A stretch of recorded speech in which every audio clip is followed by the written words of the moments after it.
রাশিয়ার বিরুদ্ধে এবার অনেকটা প্রত্যক্ষভাবেই যুদ্ধের ময়দানে নামল যুক্তরাষ্ট্র নেতৃত্বাধীন সামরিক জোট ন্যাটো।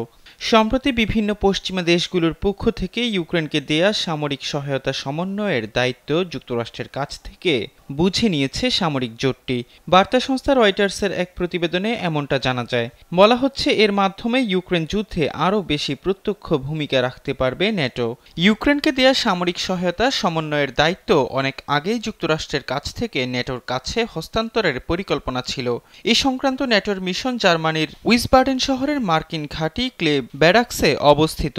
মিশনটির আনুষ্ঠানিক নাম NATO security assistance and training for Ukraine তথা নেসাতু। কিয়েভকে দেয়া সামরিক সহায়তা সমন্বয়ের দায়িত্ব গ্রহণের বিষয়টি বেলজিয়ামে অবস্থিত ন্যাটোর সদর দপ্তর supreme headquarter allied powers Europe তথা শেপ নিশ্চিত করেছে। ক্যামেরায় ওয়াও, স্টাইল দেখাও, Xenon X21 পারলে ঠেকাও। যুক্তরাষ্ট্রের সামরিক কর্মকর্তা ও supreme allied commander Europe general Christopher G Cavoli জানান, ইউক্রেনকে একটি শক্তিশালী অবস্থানে রাখার পরিকল্পনা থেকেই নেসাতু গঠন করা হয়েছে।